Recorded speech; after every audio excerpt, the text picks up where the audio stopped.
नमस्कार। आज हम एक बहुत ही दिलचस्प किताब की दुनिया में झांकने वाले हैं। नॉवेल का नाम है प्रेम के बाद, मतलब things that come after love. हमारे पास ना इस कोरियन जापानीज रोमांटिक कहानी पर कुछ रिव्यूज और समरीज हैं जो इसकी कुछ खास बातें बताती हैं। ये कहानी अपने आप में काफी अलग है। मतलब सिर्फ दो किरदारों की लव स्टोरी नहीं है ये, बल्कि इसे लिखने वाले भी दो अलग-अलग देशों से हैं। एक कोरिया से है, एक जापान से। तो चलिए आज इन्हीं मिले-जुले स्रोतों के आधार पर ना इस कहानी की परतों को जरा खोलते हैं। देखते हैं कि ये हमें क्या बताती है।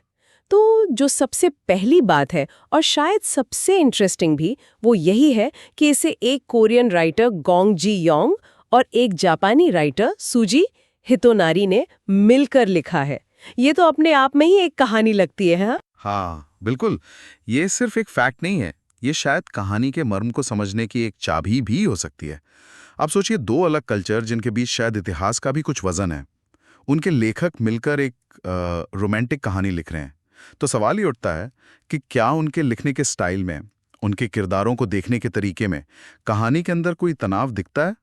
क्या ये जो साथ काम करना है, ये खुद ही कोरिया-जापान के जो कॉम्प्लेक्स रिश्ते हैं, उसका एक छोटा-सा रूपक बन जाता है? ये चीज ना इस नॉवल को सिर्फ एक किताब नहीं बल्कि एक तरह का कल्चरल डायलॉग बनाने की कोशिश लगती है। वाह! ये वाकई सोचने का एक बिल्कुल अलग एंगल है। चलिए, अब कहानी के मेन किरदारों पर आते हैं। एक है होंग, जो कोरियन लड़की है, और दूसरा है जुंगो, एक जापानीज लड़का। जैसा कि हमारे सोर्सेज बताते हैं, उनके बीच शुरू में बहुत गहरा, बहुत पैशनेट प्यार होता है। हाँ, वो शुरू का जो जुनून है वो कहानी की नींव रखता है। एक ऐसा रिश्ता जो शायद लगता है कि सारी हदें, सारी कल्चरल दीवारें तोड़ देगा। लेकिन अक्सर जहां इतनी शिद्दत होती है वहां मुश्किलें भी वैसी ही आती हैं। या कहानी में एक बड़ा मोड़ तब आता है जब उनके जो कल्चरल डिफरेंसेस हैं और कुछ आपसी गलतफहमियां हैं, वो उनके बीच दरार डाल देती हैं और रिश्ता टूट जाता है। तो मतलब ये हुआ कि प्यार सिर्फ दो लोगों की फीलिंग्स तक ही नहीं रहा है, उनका समाज, उनका बैकग्राउंड, उनकी पहचान, वो सब भी बीच में आ गया। निश्चित रूप से ये कहानी इसी बात पे फोकस करती है कि हमारे जो पर्सनल रिश्ते होते हैं ना, वो कभी भी बाहर की दुनिया से पूरी तरह अलग नहीं होते। हमारी परवरिश, हमारा कल्चर, समाज हमसे क्या उम्मीद रखता है, ये सब अनजाने में ही सही हमारे रिश्तों को शेप देते हैं। कभी मजबूत करते हैं तो कभी उनमें टेंशन पैदा करते हैं। होंग और जुंगो का अलग होना ये दिखाता है कि कभी कभी कल्चरल समझ की कमी या जो पहले से बनी हुई धारणाएं होती हैं वो प्यार पर भारी पड़ जाती हैं। लेकिन ये अलग होना कहानी का एंड नहीं है, राइट? बल्कि शायद एक नई शुरुआत, क्योंकि इसके बाद कहानी लेती है 7 साल का एक लंबा गैप। ये एक ऐसा टाइम होता है जहां जिंदगी अक्सर लोगों को बिल्कुल बदल देती है। बिल्कुल, 7 साल बहुत लंबा टाइम होता है। और इसी दौरान कहानी में एक और दिलचस्प लेयर जुड़ती है। हमें पता चलता है कि जुंगो अब एक राइटर बन गया है, और वो भी सासे हिकारी के पेन नेम से लिखता है। ये अपने आप में एक बड़ा ट्रांजिशन है। प्यार में डूबे एक लड़के से एक पब्लिश्ड ऑथर बनने तक का सफर। और सबसे ज्यादा चौंकाने वाली बात तो ये है, जैसा रिव्यूज में लिखा है, कि जुंगो अपनी एक किताब कोरिया में पब्लिश करता है, और वो किताब किसी और चीज पर नहीं, बल्कि उसकी और होंग की लव स्टोरी पर बेस्ड है। ये तो बहुत ड्रामेटिक है। हाँ, ये कहानी का एक तरह से सेंट्रल पॉइंट बन जाता है। यहाँ सिर्फ एक लेखक की बात नहीं है। यहाँ सवाल ये उठता है कि क्या किसी को अपनी साझा कहानी, खासकर जब वो दर्द भरी रही हो, उसे इस तरह पब्लिक करने का हक है? क्या ये अतीत को समझने की एक ईमानदार कोशिश है, या फिर ये होंग तक पहुंचने का, उसे वापस अपनी लाइफ में लाने का एक इनडायरेक्ट तरीका, या कहीं ये अनजाने में ही सही उसके नजरिए को बिल्कुल इग्नोर करना तो नहीं?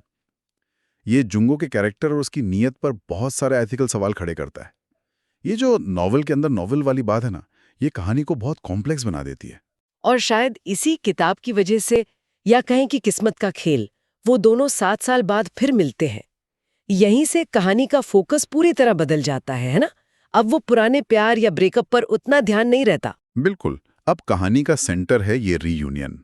7 साल बाद दो लोग जो कभी एक दूसरे के इतने करीब थे, अब लगभग अजनबी की तरह मिलते हैं। उनके मन में क्या चल रहा होगा? क्या पुराने जख्म अब भी हरे हैं?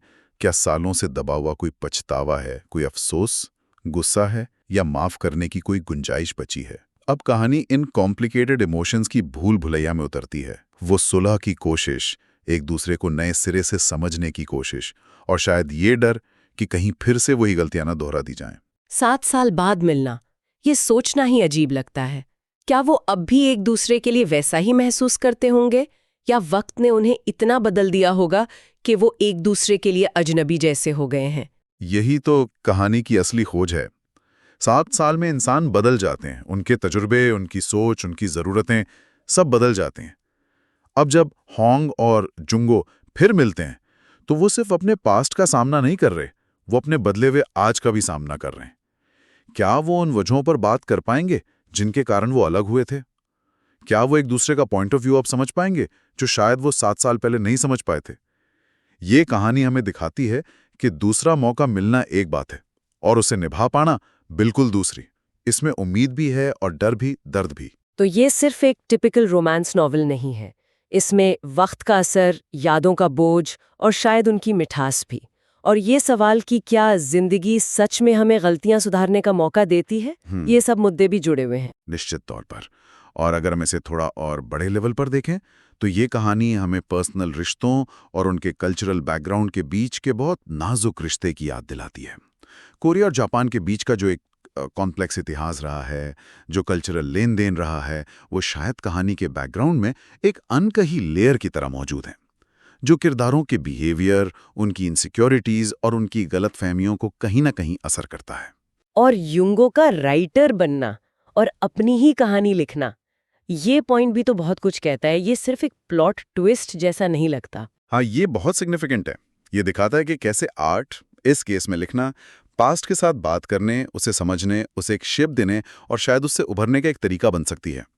जुंगो का नॉवेल लिखना शायद उसके लिए अपने एक्सपीरियंस को प्रोसेस करने का तरीका था। लेकिन ये कहानी ये सवाल भी उठाती है कि क्या इस तरह अपनी कहानी को दुनिया के सामने रखना हमेशा हेल्पफुल होता है? क्या इससे दूसरे इंसान के जख्म नहीं कुरेदे जाते? वो नॉवेल कहानी के अंदर सिर्फ एक ऑब्जेक्ट नहीं है, बल्कि कैटलिस्ट बन जाता है, जो किरदारों के बीच की डायनामिक्स को बदल देता है। ये वाकई इंटरेस्टिंग है। एक कहानी जो अपनी ही कहानी पर सवाल खड़े करती है, और ये फिर हमें उन 2 लेखकों पर वापस ले जाता है जिन्होंने इसे मिलकर लिखा है। बिल्कुल। गोंग, जियोंग और सूजी हितुनारी का ये जो कोलैबोरेशन है, ये इस कहानी को और भी मल्टीलेयर्ड बना देता है। ये सोचना बिल्कुल लॉजिकल है कि शायद होंग के कैरेक्टर में कोरियन राइटर की फीलिंग ज्यादा झलकती हूं और जुंगो के कैरेक्टर में जापानीज राइटर का पर्सपेक्टिव। उन्होंने कैसे इन 2 आवाज़ों को एक साथ बुना होगा, कैसे उन्होंने अपनी अपनी कल्चरल सच्चाइयों को इस कॉमन कहानी में डाला होगा, ये अपने आप में एक स्टडी का टॉपिक है।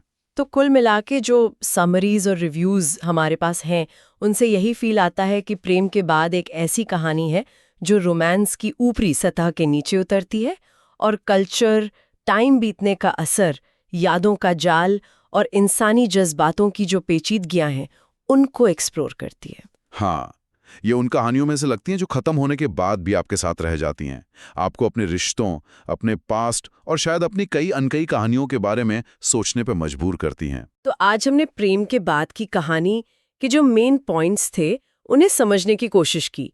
एक ऐसी कहानी जो 2 कल्चर के मिलने से शुरू होती है, प्यार की गहराई और फिर बिछो के दर्द से गुजरती है, वक्त का एक लंबा फासला तय करती है और फिर किरदारों को जिंदगी के एक ऐसे मोड़ पर ला खड़ा करती है जहां उन्हें अपने अतीत और एक दूसरे का फिर से सामना करना पड़ता है। ये कहानी हमें याद दिलाती है कि रिश्ते कितने नाजुक और कॉम्प्लिकेटेड हो सकते हैं, खासकर जब उनमें अलग अलग कल्चर के धागे उलझे हों, और ये भी कि अतीत कभी पूरी तरह गुजरता नहीं है, वो किसी न किसी शक्ल में लौट कर आता है, कभी एक याद बनकर, कभी एक अफसोस बनकर, और इस कहानी में तो एक पूरी किताब बनकर लौट आया। बिल्कुल। और ये जानना कि 2 अलग देशों के लेखक कैसे मिलकर एक ऐसी कहानी बुन सकते हैं जो इन सब बारीकियों को इतने अच्छे तरीके से पेश करती है, ये भी अपने आप में काफी इम्प्रेसिव है। हाँ, यहाँ एक सवाल सोचने के लिए छोड़ा जा सकता है। जुंगो का अपनी ही लव स्टोरी पर बेस्ड नॉवल लिखना और उसे कोरिया में पब्लिश करना, क्या ये वाकई अपने पास्ट के बोझ को हल्का करने और उसे समझने का एक ईमानदार एफर्ट था, या फिर अनजाने में ही सही अपने और होंग दोनों के पुराने जख्मों को कुरेदने जैसा था? और शायद सबसे बड़ा सवाल यह है कि इस किताब ने असल में उनके रियूनियन पर क्या असर डाला होगा? क्या इसने उनके बीच की दूरी को और बढ़ाया, या फिर अनजाने में ही सही 7 साल बाद एक पुल का काम किया?